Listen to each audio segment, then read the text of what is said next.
This is not just the story of a prophet. This is a hidden mystery between the earth and the heaven. Hazrat Idris Alaihissalam, while living on earth, carried a heart connected to the sky. According to narration, his worship was so intense that the angel beginning mentioned his name in the heaven. Imagine this, a human being on earth, angel in the heaven, and yet one man named his beginning spoke his gathering of angels. This was no ordinary matter.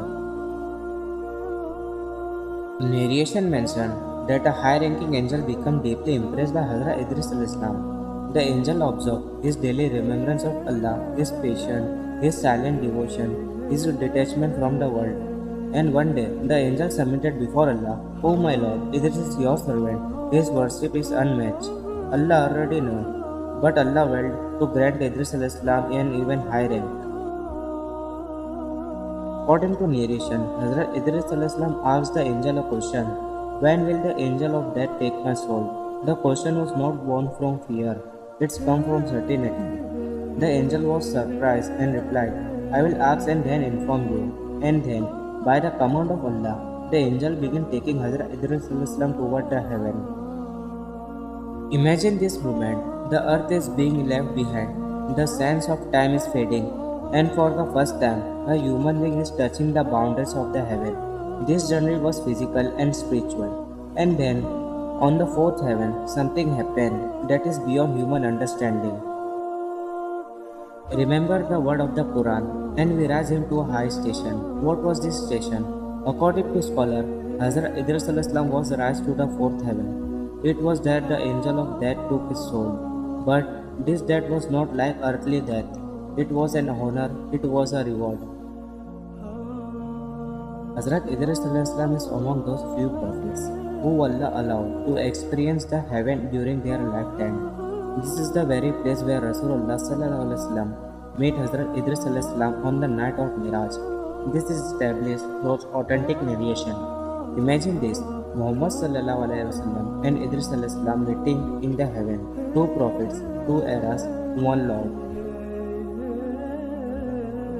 Hazrat Idris al-Islam was the prophet of knowledge, the prophet of patience, the prophet of worship, and the prophet of elevations. His rank was not granted only because of his worship, but because when the world leaned towards sin, Idris al-Islam leaned ever closer to Allah. And that is why Allah called him not toward the earth but toward the heaven. Every prophet's story carries pain, and the pain of Hazrat Idris al-Islam did not come from his enemy. It's come from his own people. The very people he taught how to write. He taught dignity and civilization. He remembered them of the name of Allah. Those same people slowly began to lose their way. According to narration, during the time of Idris al-Islam, sin was no longer hidden. Sin was no longer regretted. Sin became a source of pride. People said, "This is just who we are. This is our life. Allah is forgiving. What difference does it make?" And from here, the downfall of the nation began. Hazrat Idris al-Islam did not give up. He prayed during the night, called people during the day, advised them with tears in his eyes. He would say, "I seek no benefit from you. I only want what is good for you." When heart turned to stone, even truth began to feel heavy. A time came when Idris al-Islam's heart withdrew from the world. This was not hatred. This was not despair. This was wisdom. He had realized some people do not want to understand. Some heart have heaven choose blindness. And when Allah wished to honor his servant, he lifted them away from the world. This is the moment when the earth falls silent and the heaven becomes witness. Allah commanded his angel and Hazrat Idris al-Islam once again called toward the heaven. This journey was a journey of honor, a journey of reward, a journey of closeness to Allah. Idris al-Islam did not run, did not fear, did not question. He only said, "Oh my Lord, I am content." And then, on the fourth heaven, the angel of death took his soul. No pain, no scream, no fear, only peace. This was not death, this was a meeting. Allah said only this, and we raised him to a high station. That is all. No detail, no explanation. because this station was beyond the limit of word. Hazrat Idris Alaihissalam left behind a lesson. Knowledge is worship, patience is worship, silence can also be worship, and above all, elevation is not granted through power, it is granted through taqwa. The story of Hazrat Idris Alaihissalam is not just a historical account, it is a message for every era, for every human being. Think about this.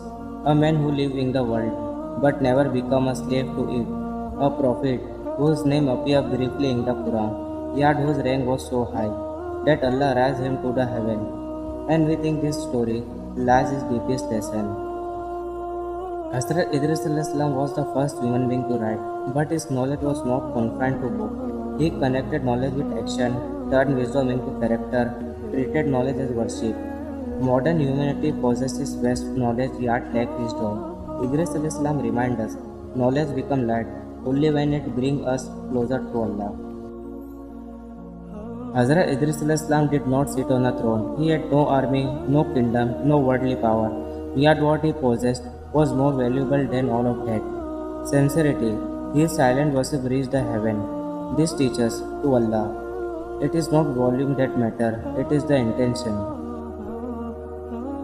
Idris did not abandon the world, but he never allowed the world to live in his heart.